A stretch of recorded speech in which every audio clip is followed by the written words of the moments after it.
Welcome to our newsline. You're watching ERi-TV English news broadcast live from our headquarters in Asmara. I'm Hanan Barkhat. Let's first look at the top stories that are making headlines today.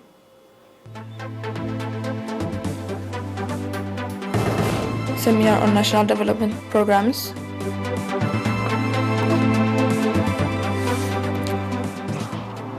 Encouraging efforts to develop capacity of youth.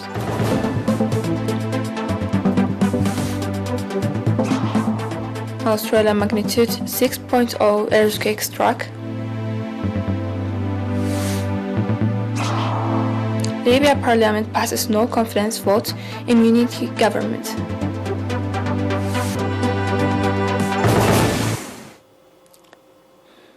Senior PFDJ officials are conducting seminars in Asmara and other cities focusing on the national development programs as well as developments in the Horn of Africa.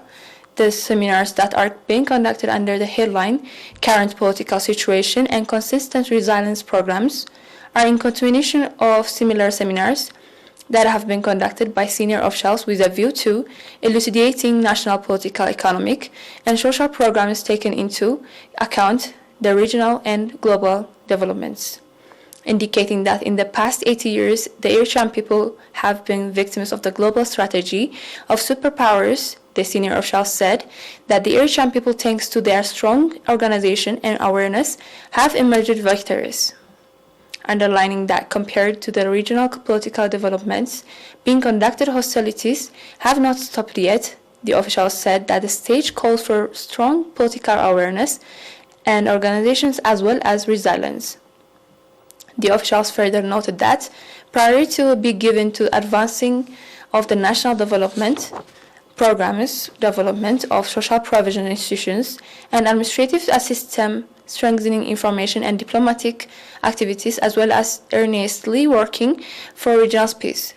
The participants of the seminar, on their part, said that such seminars will have a significant contribution in enhancing their understanding of the regional political situation, as well as national development programs, and call for sustainability.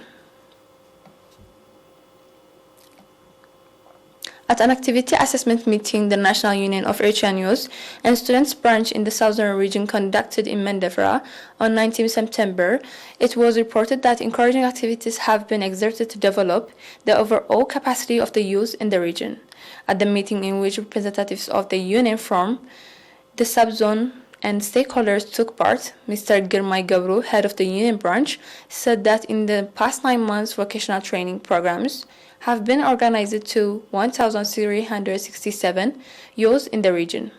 According to Mr. Eritrea, the training programs include poultry and bee farming, beauty salon, computer technology and graphics, metal and woodworkers, catering, sculpture, motors maintenance, installation of water pipes, as well as video and still camera, indicating on the significance of the training program in developing the capacity of the youth. Ms. Amete Nuguse, secretary of the PFDJ in the southern region, said that producing competent youth is not to be left to the union only, but called for integrated effort.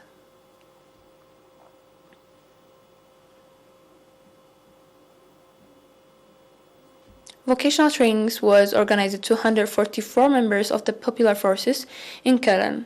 The theoretical and practical 4-month training included video editing, graphics, accounting, computer technology, and electric maintenance. At the graduation ceremony recently conducted, it was stated that the objective of the training was to develop the skill and capacity of trainees, thereby become efficient in their work. Finally, prizes and certificates were handed over to the trainees.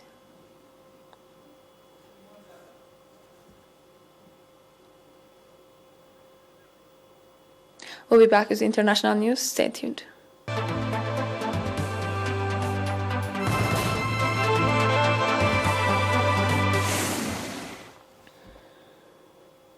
Australian Prime Minister Scott Morrison said there have been no reported serious injuries so far after a magnitude 6.0 earthquake struck near Melbourne on Wednesday. The earthquake is reportedly one of the country's biggest on record, causing damage to the buildings in the country's second largest city and sending tremors throughout neighboring states. The quake's epicenter was near the rural town of Mansfield in the state of Victoria, about 200 km northeast of Melbourne, and was at the depth of 10 km. An aftershock was rated 4.0.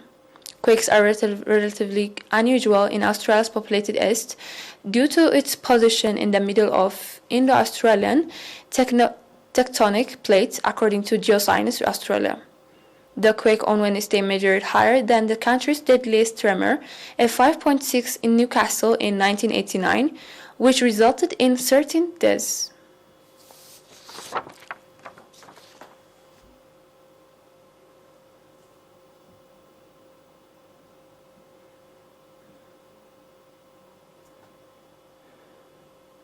Libya's eastern-based parliament said on Wednesday it had withdrawn confidence from the unity government, though it would continue to operate as a caretaker administration, signaling a threat to the months-long peace process.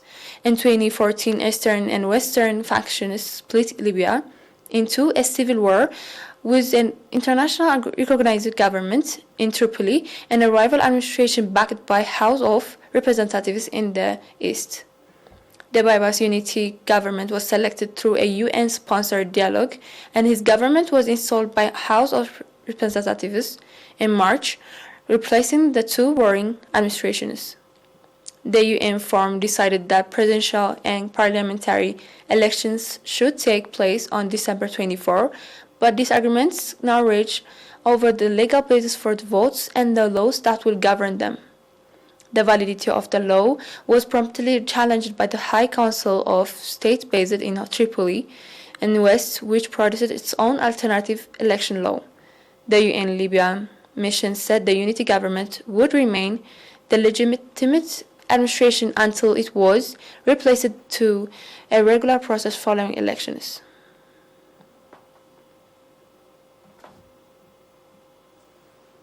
Before we close for today's news, let's have a recap of the headlines today. Seminar on National Development Programs.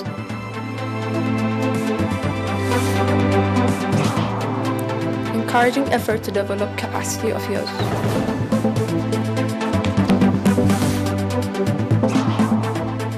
Australia magnitude 6.0 earthquake strike. Libya Parliament passes no confidence vote in unity government.